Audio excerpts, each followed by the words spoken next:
Coffee Hour. I'm your host, Derek Pratt, the educator at the Erie Canal Museum, located right in downtown Syracuse, New York. If you could say hi to us, let us know where you're coming from, if you'd like. We'd love to know where our audience is watching us from.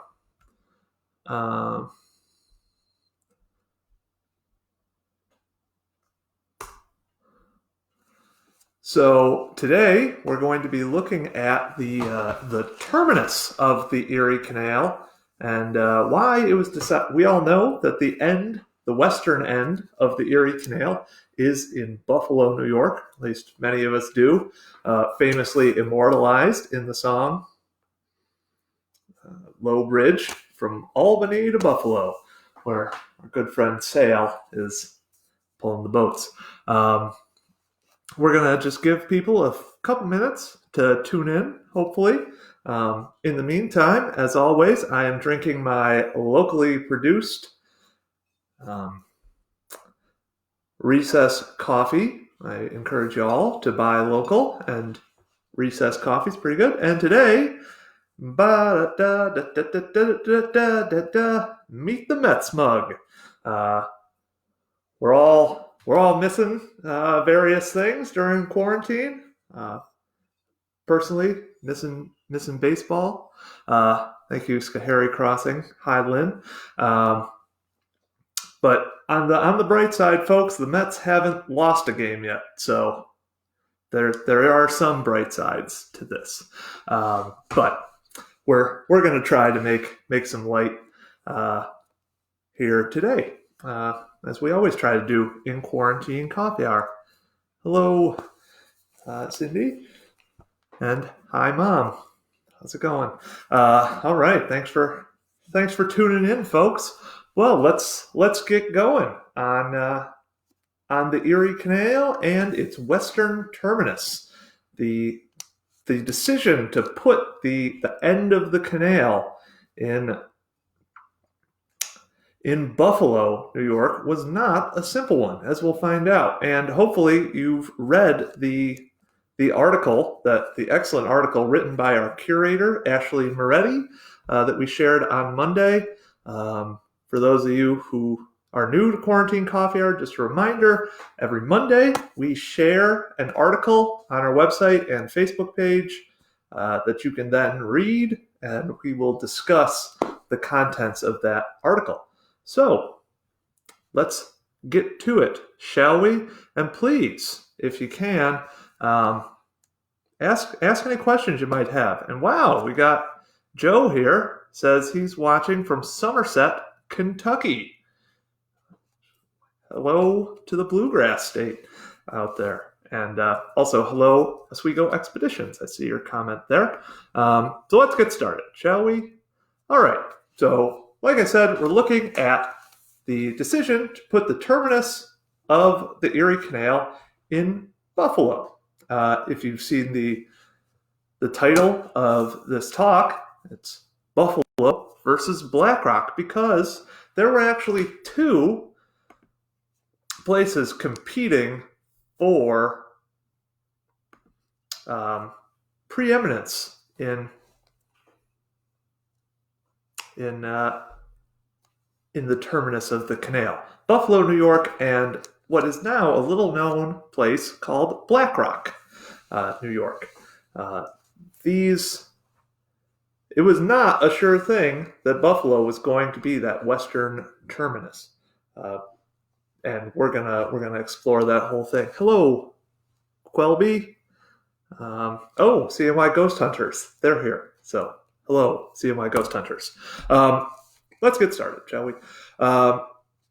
So Buffalo and Black Rock are both obviously located in the western division of the canal, which may have been the most controversial section of the canal in its building, with all the political wrangling that went on there, and possibly the most controversial decision of the many parts that went along with constructing the western division was the decision of where to put the western end or terminus of the canal.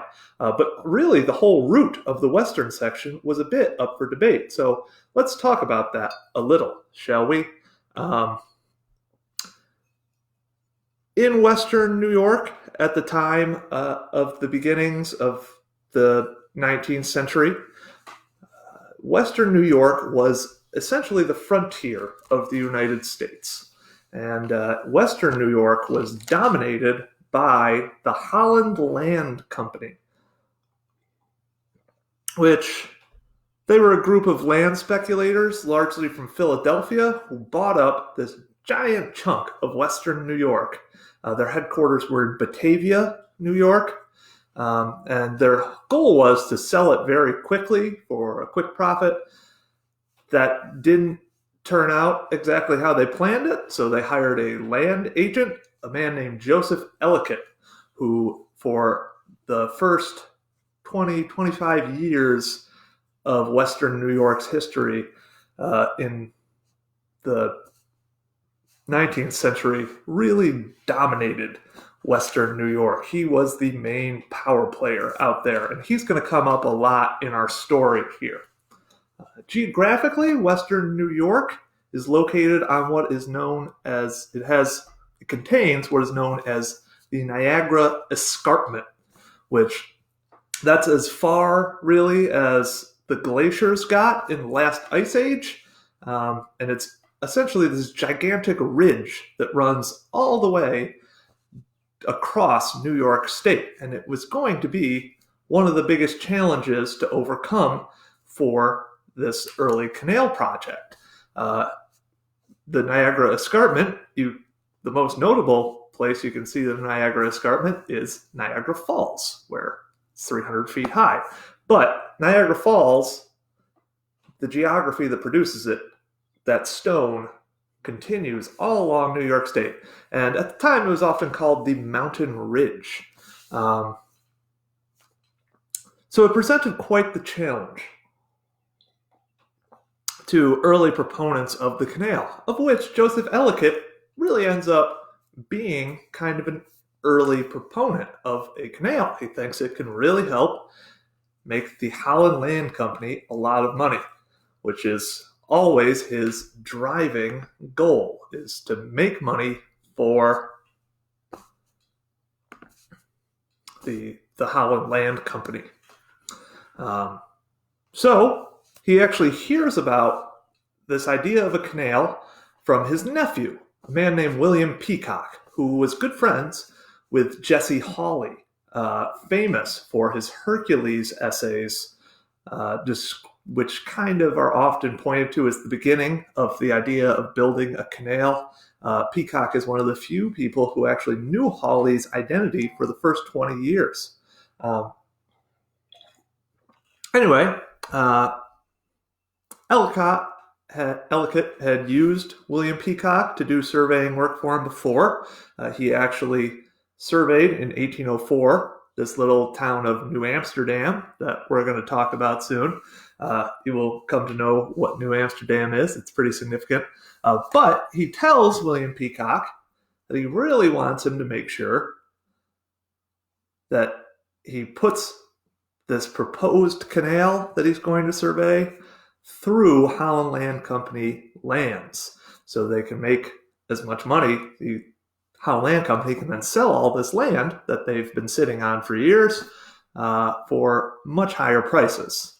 And William Peacock does just that. He goes, much of the Holland Land Company's land is on the south side of the Niagara Escarpment, so the higher land. He does survey a route through this land. Actually, a large part of it goes through this worthless swampland, which Ellicott is super happy about because that was worthless. Now, if a canal goes through it, it will be worth something. And it also comes close to Batavia, this route, which is, as I said, the headquarters of the land company. Peacock does discover that his surveying equipment is a bit broken, so they're not totally accurate. And also, this land is going to be 75 feet above Lake Erie. which makes it so water from Lake Erie will not be able to feed the rest of the canal, which a lot of canal proponents are hoping Lake Erie water can go all the way to Albany. It won't in the end. That's impractical. But this makes it so practically no Erie water is going to get into the canal, and they would have to find other smaller streams to feed the Erie Canal. This is known as the southern route. It doesn't look that promising. Another fella from Syracuse, New York, our hometown,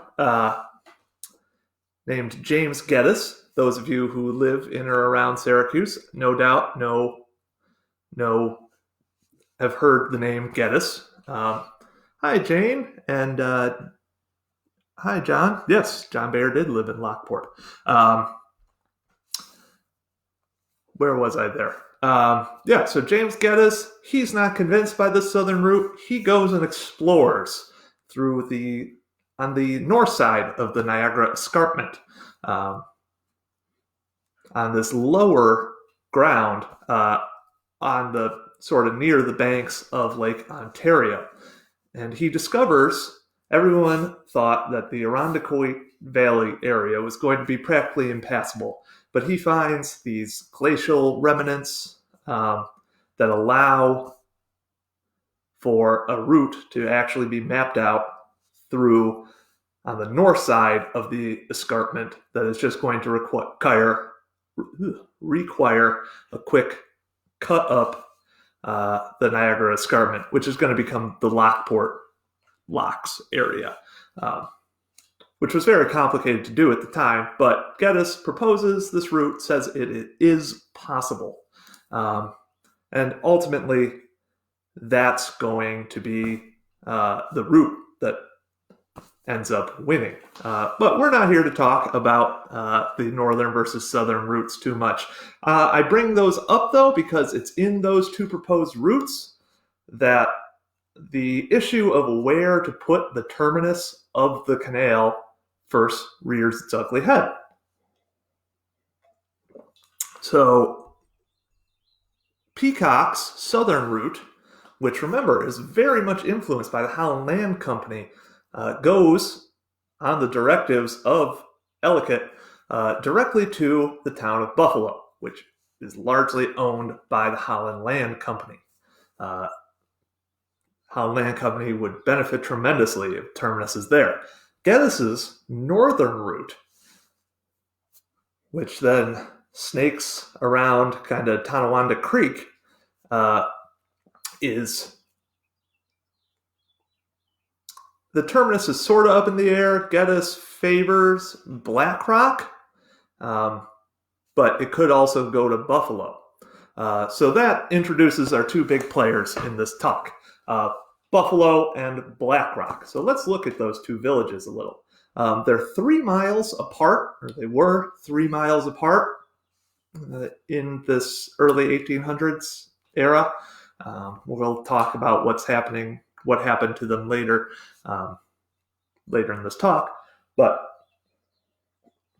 they're 3 miles apart. Now, neither have a particularly adequate harbor to do what people want to do.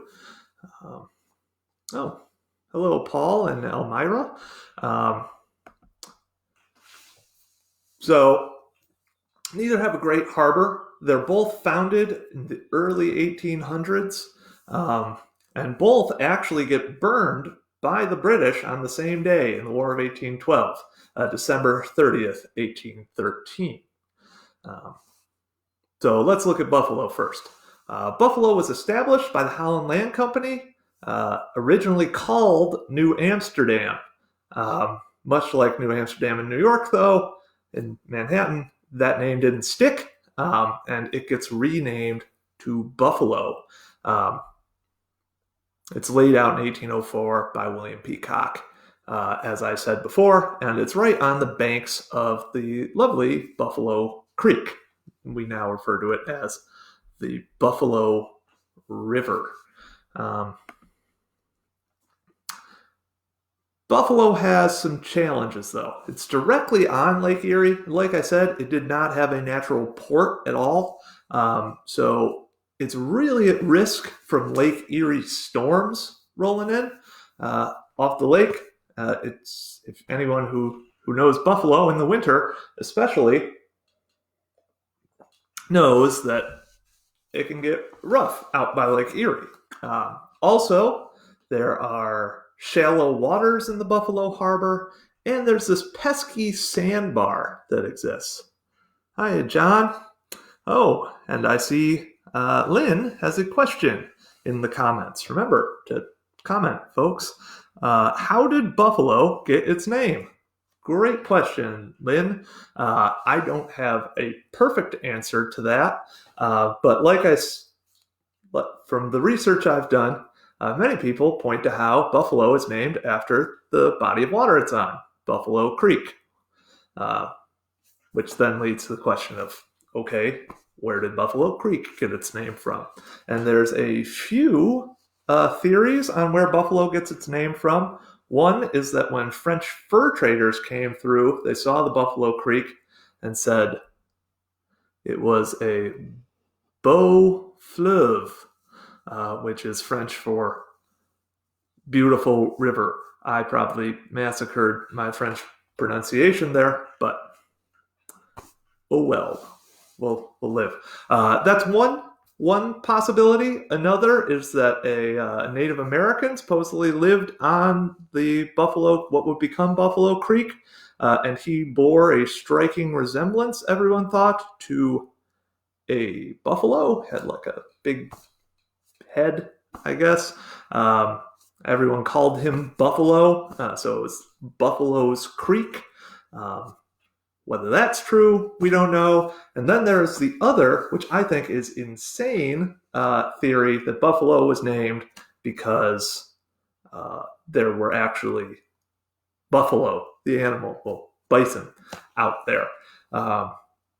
Their range may have extended that far, though I don't know if there's any actual evidence of that. Apparently there were buffalo sightings in Ohio, though, in the early 1700s. So who knows? Maybe buffalo got all the way out to Buffalo. We'll never know.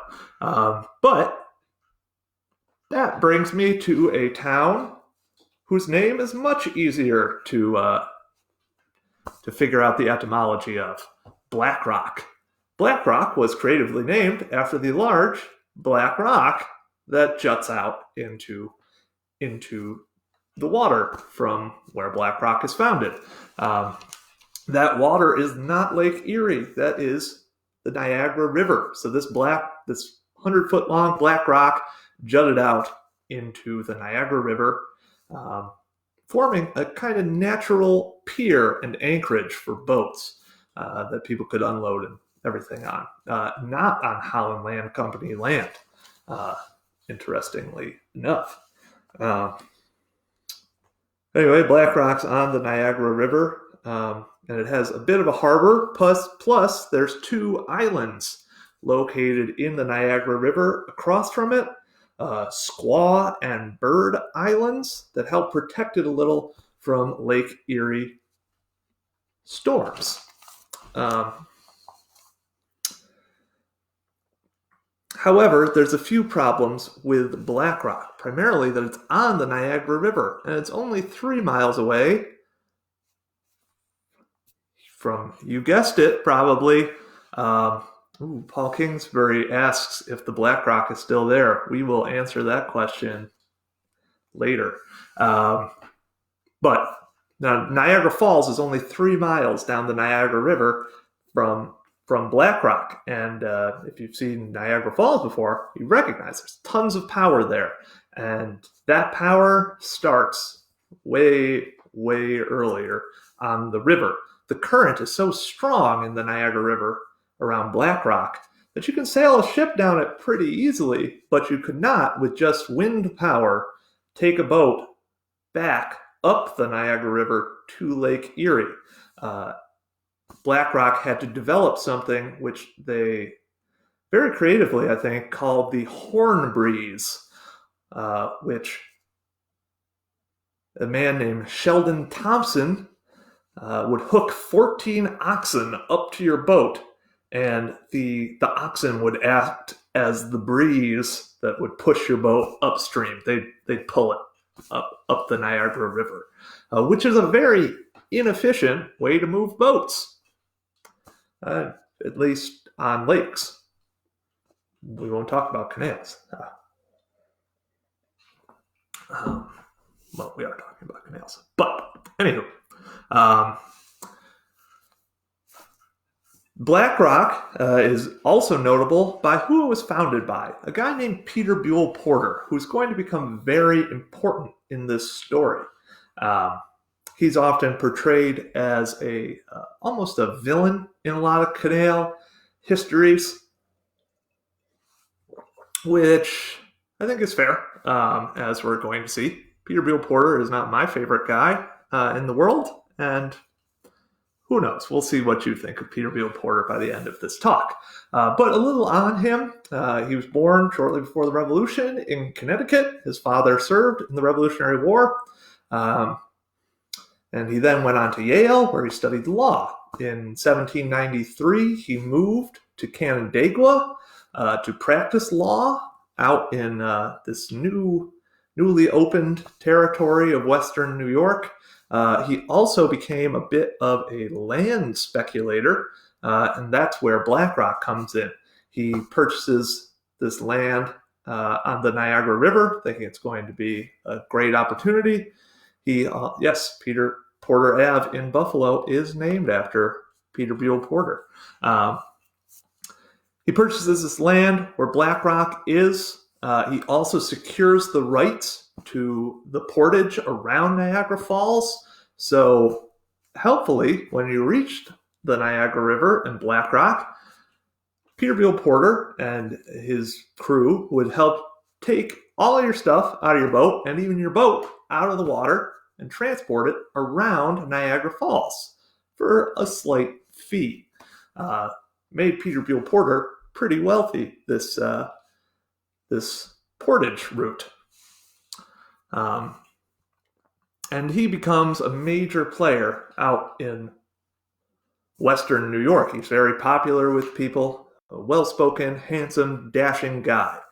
He even gets elected to Congress in 1809, representing the western part of the state, and is made the next year one of the original canal commissioners. In Congress, he does a lot to benefit Black Rock, and of course, as always in his story, himself a lot. He makes sure that the customs house for Lake Erie is built in Black Rock, and they have control of it between April and December. Buffalo, he lets have the custom duties between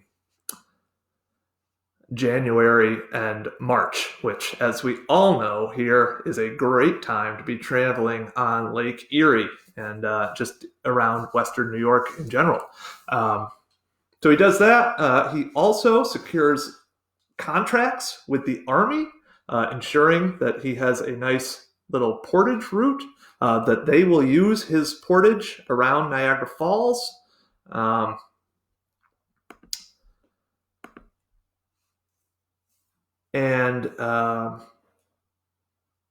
So that could prove to be very lucrative for him. Who knows if there was a war or anything with Canada. He also, while he's on the Canal Commission, he is the lone canal commissioner to support a route to Lake Ontario rather than Lake Erie. That's because if a canal went to Lake Erie, he would lose all that great money he was making on the portage around Niagara Falls because it wouldn't be necessary anymore. He reluctantly does agree to this Lake Erie route, though, because it is essentially proven that the Lake Ontario route would be very impractical and not worth doing. So he begrudgingly does that. However, when the Canal Commissioner send a group down to Congress, where, remember, Peter Buell Porter is working to ask for federal funds, Peter Beale Porter does practically nothing to help them while in Congress, despite being a relatively powerful congressman at that time. And the federal government does not fund any canal things. Also, while he's in Congress, remember I said Peter Beale Porter had those lovely contracts with the Army around Niagara Falls. He became one of the lead, what are known as war hawks, along with guys like John C. Calhoun and Henry Clay. Peter Beale Porter advocates that the United States start a war with Great Britain and try to take over Canada, which will just happen to make him a fortune. And he also achieves a lot of great fame during the War of 1812. He's a bit of a military hero. Congress awards him a gold medal, even for his actions in the War of 1812. The Department of War awards him plenty of other gold to help transport things around Niagara Falls. That said, so there's the two villages, and also one of their founders. The War of 1812, of course, interrupts. There we go. Yes, please share with us your favorite War of 1812 facts. You've now had 2 weeks to think about your favorite War of 1812 fact, so I know you've got them out there. And one of you somewhere has been saying, I wish someone would ask me to talk about the War of 1812. Here's your opportunity. So the War of 1812, though, interrupts things on the canal front. Like I said, both Buffalo and Black Rock are burnt to the ground by the British in late 1813. However, both towns kind of recover. In 1820, Buffalo is going to have 2,000 people living in it about. Black Rock will have 1,500 people living there.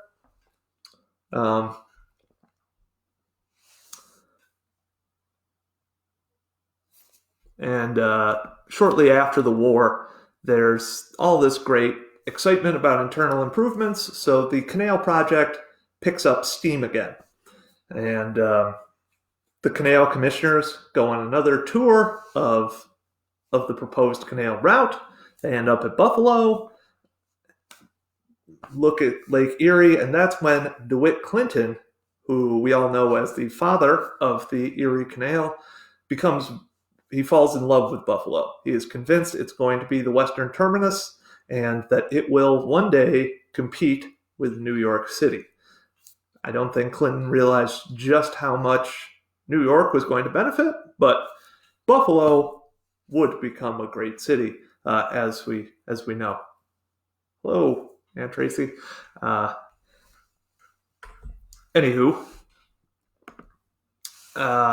so Clinton becomes convinced of this, and as we're going to see, this battle over Black Rock versus Buffalo is really dominated by New York State politics, which in the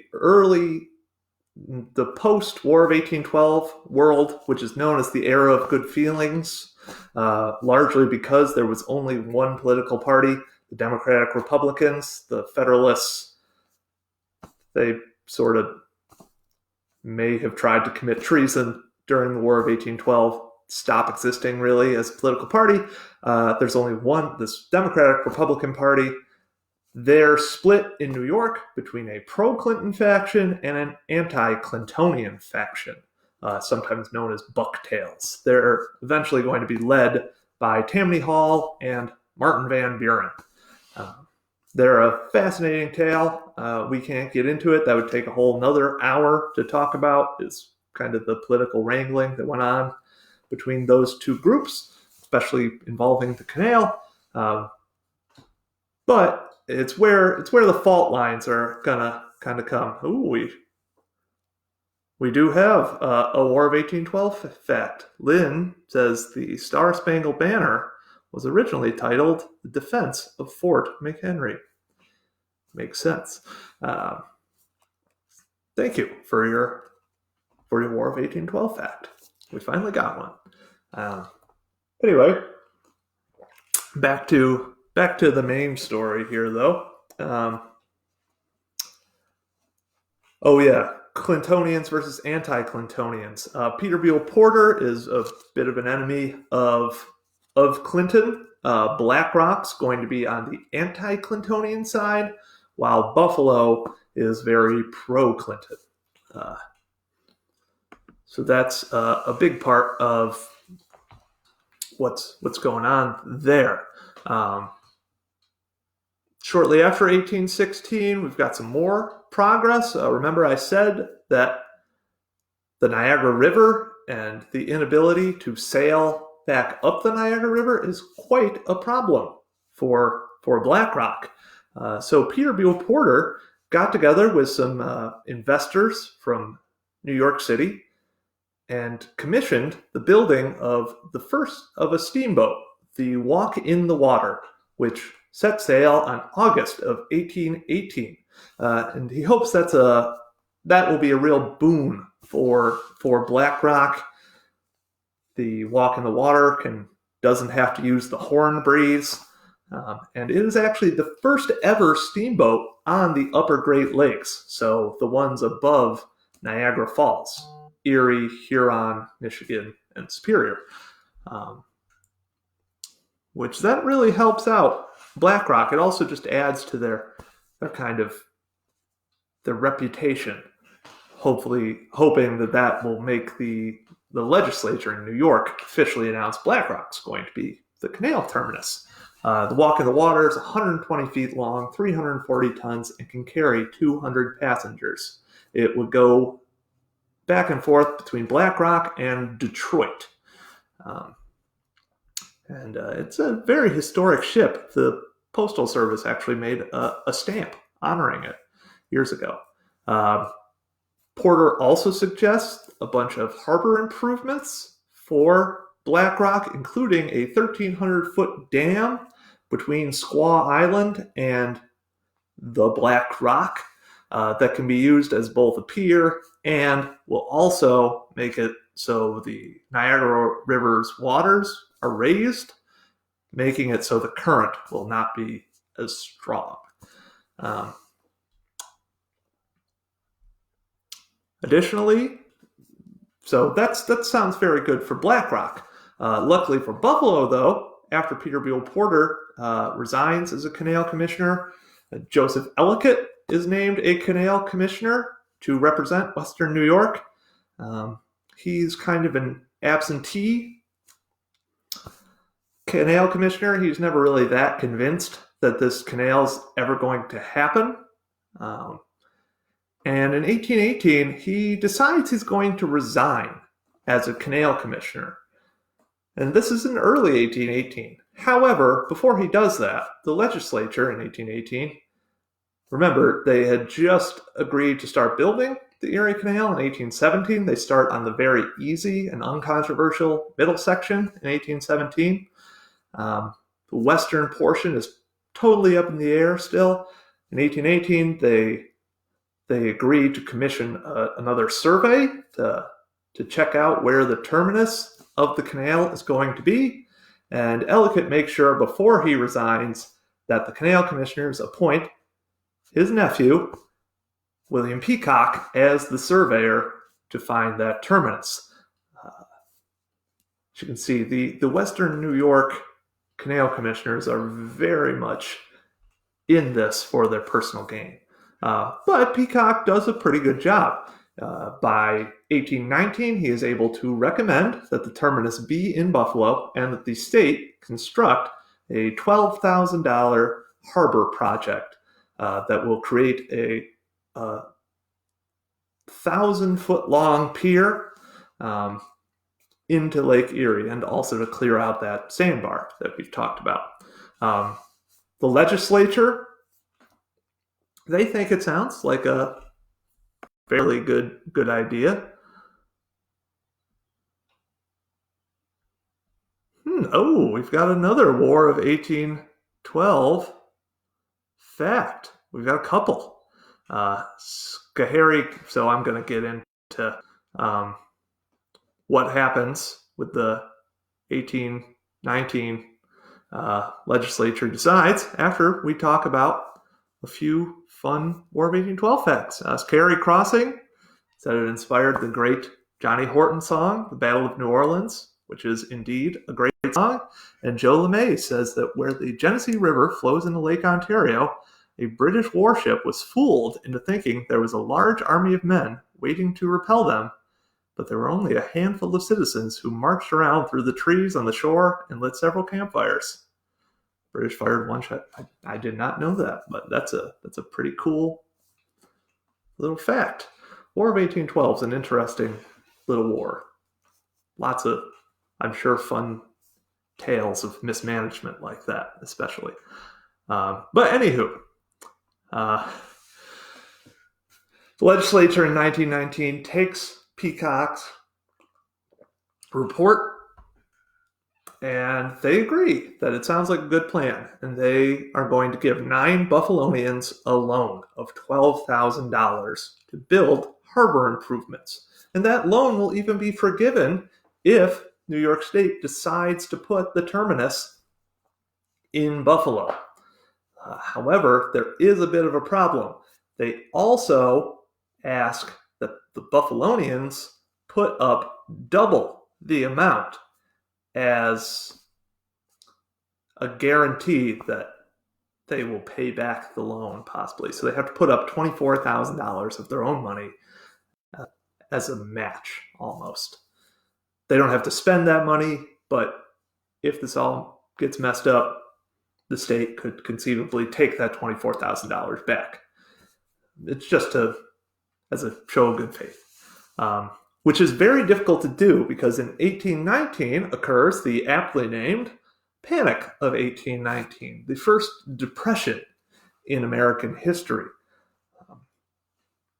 They have some trouble finding the money for that. Luckily, a guy named Samuel Wilkinson comes in, who we're going to talk about a lot in a little bit. Anyway, he helps fund it. The article says they had to do some tap dancing financially, but they did get the money to secure the loan. There's some more good news for Buffalo. In 1819, David Thompson was also appointed the head engineer of the Western Division. The legislature and canal commissioners evidently still weren't convinced by William Peacock, so they told David Thomas to check out the route again and see where the terminus should be. He's courted by both Buffalo and Black Rock.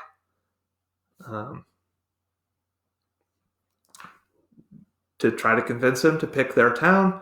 Ultimately, though, he does recommend Buffalo. Interesting note, he does not have really any engineering experience. He was just a good friend of DeWitt Clinton, who was the governor at the time, and also president of the Canal Commission. So he gets his friend, who is a very intelligent guy, and was perfectly capable of the job. Just that's a fun little note. So anyway, buoyed by all this good news, Buffalo sets to work making their harbor improvements. They're led by Samuel Wilkinson, this guy who helped put up the money for the loan, and he is, some have called him the DeWitt Clinton of Buffalo. He's going to end up the first mayor of Buffalo, and a brilliant guy and also very hardworking and a great leader. He famously would be wading waist deep in the freezing cold waters of Lake Erie himself, guiding this construction, helping out where needed. And by the end of 1821, there's going to be a 1,200-foot pier off of Buffalo, plus that sandbar that was there. Wilkinson comes up with this great plan to dam up the Buffalo River until enough water builds up that he can then get rid of the dam, and a giant torrent of water comes through and washes away the sandbar. So, brilliant move by Wilkinson. More good news for Buffalo in 1821. You walk in the water, sinks on November 1st. The witches of November came calling. We're saying a lot of great songs here. I sadly do not have a favorite book about the War of 1812. Paul, I'll try to get back to you on that. But anywho, so there's a lot of good news for Buffalo in 1821. They've got a good start on these harbor improvements. Black Rock's infernal steamboat has sunk. Their sandbar's gone.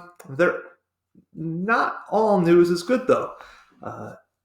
Nathan Roberts and James Geddes, two of the famous engineers of the canal, were doing another survey. Geddes was noted as being a Black Rock proponent. Roberts also wasn't convinced of Buffalo. However, their survey does kind of show that Buffalo should be the final destination of the canal. At least that's how most of the engineers read it.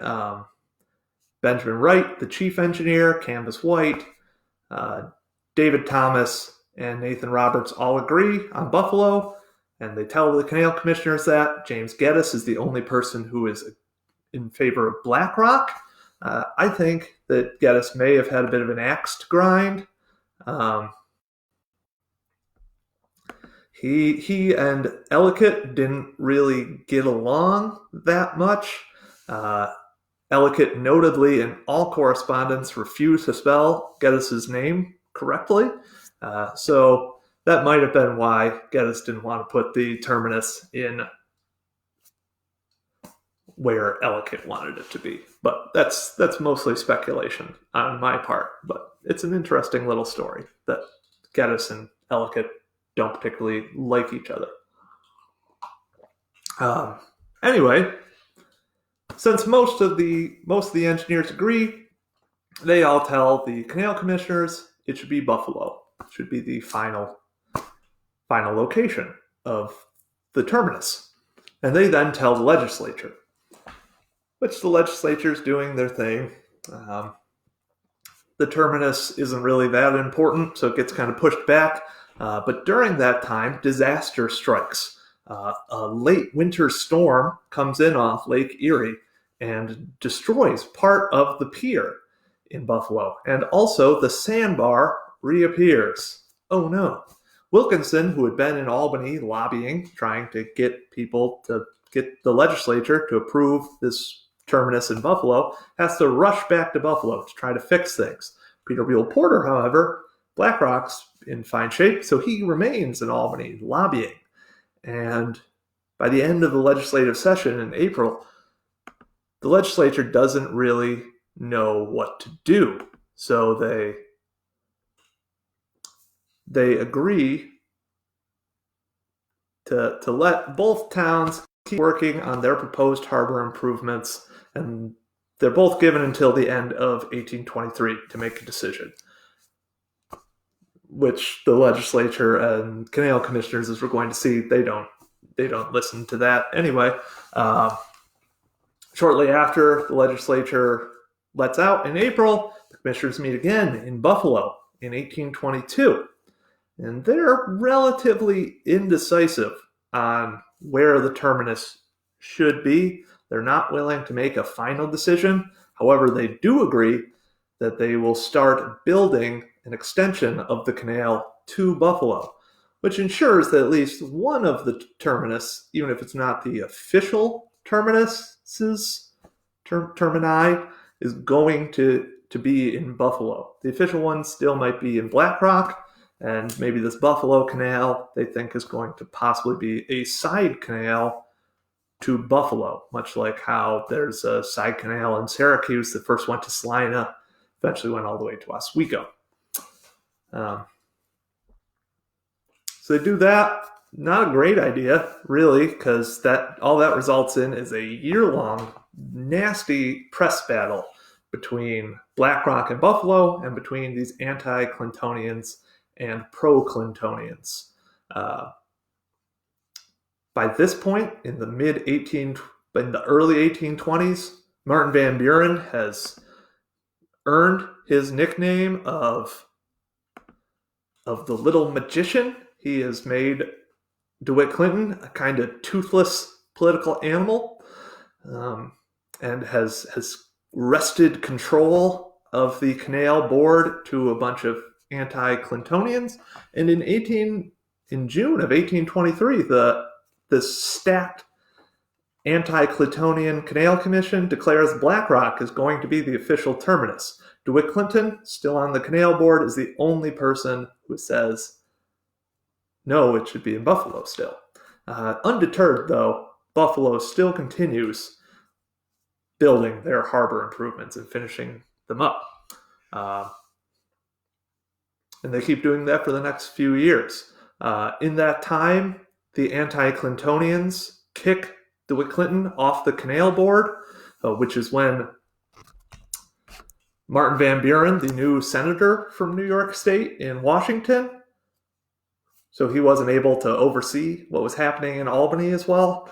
He writes Erastus Root, who led this ousting of Clinton, a fun phrase that he says, "In politics, sir, it is possible to kill a man too dead," which is what they do to Clinton in 1824.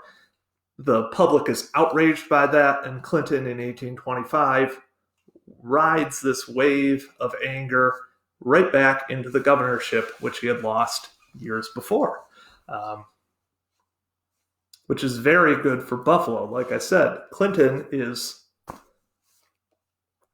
very pro-Buffalo. Since 1816, he had been in favor of putting this terminus in Buffalo.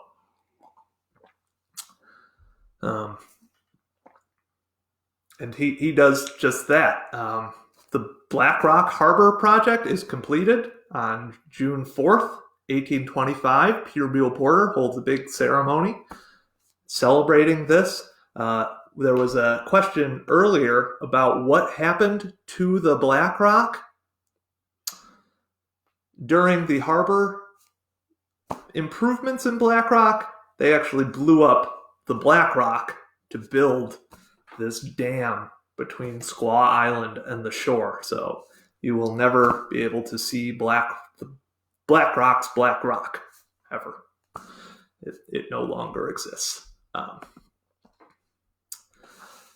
But Peterbilt Porter oversees this ceremony. That ceremony opening the Black Rock Harbor is going to get overshadowed in 1825 by the big ceremony, the grand celebration, as it's called, which Clinton starts in what is now, this firmly cements Buffalo as the terminus. The grand celebration begins in Buffalo, October 26, 1826, and everyone knows that Buffalo at this point has won. Everyone except for Peterbilt Porter. He also starts a big tour. So the grand celebration, Clinton on the Seneca Chief takes a 10-day voyage from Buffalo all the way to New York City, famously, along with another whole fleet of other boats. And Peterbilt Porter tries to get the jump on him. He sets off a little bit early from Black Rock, trying to hold his own almost grand celebration in front.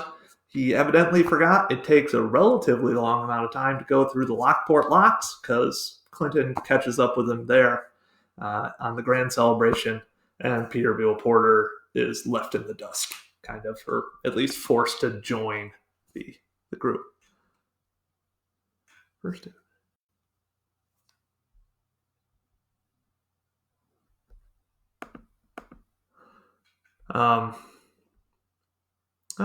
Thanks, John. John Montague is the director at the Buffalo Maritime Center, so he probably knows quite a bit more about like the whole history of Black Rock and everything than me, which, based on this comment, which I advise everyone to check out in the comments, he does. But anyway, so that's kind of it.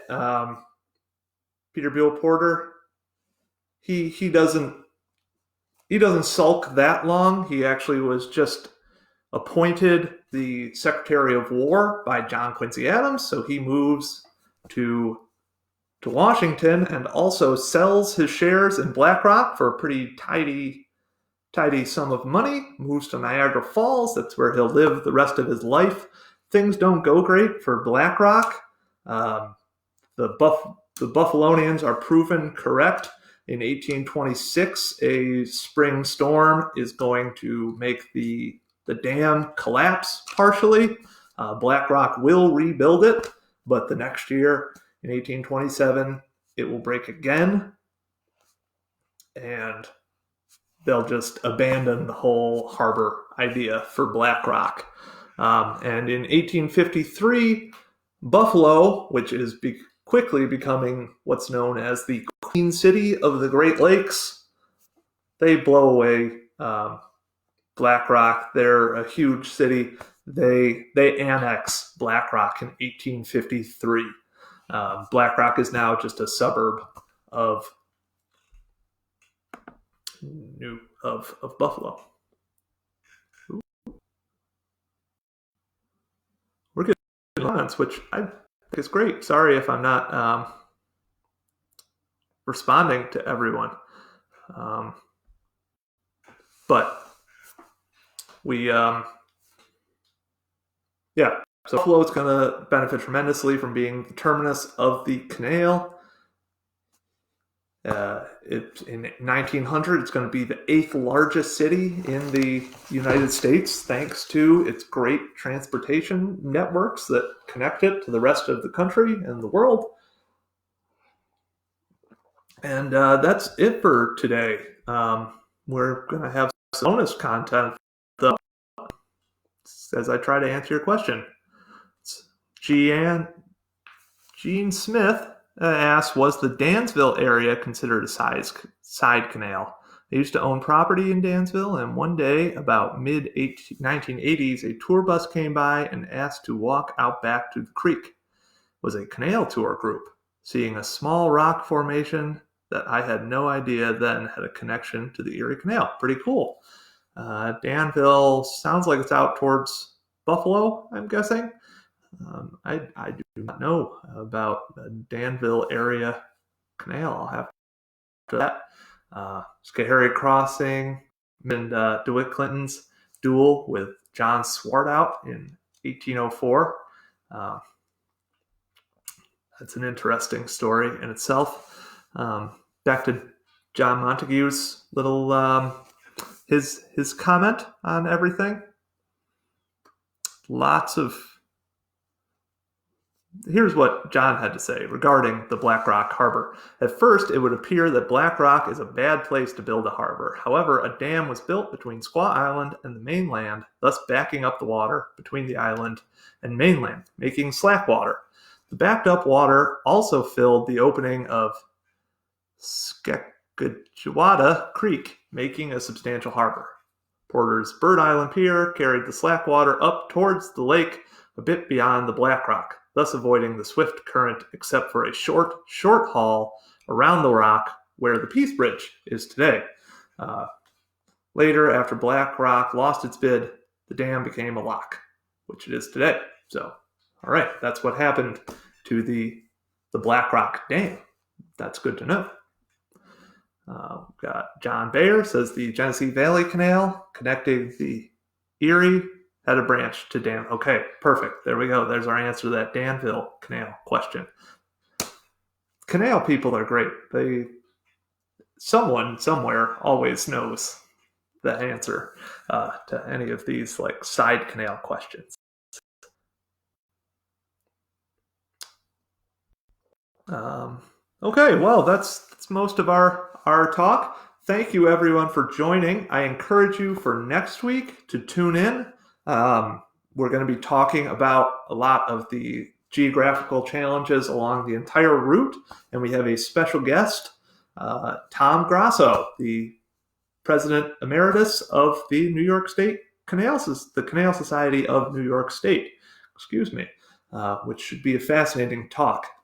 Those of you who are Erie Canal Museum fans, Tom was scheduled to speak on April 29th for one of our lunchtime lecture series. So we are converting that to a quarantine coffee hour. So hope you can join us next week, and have a good rest of your day.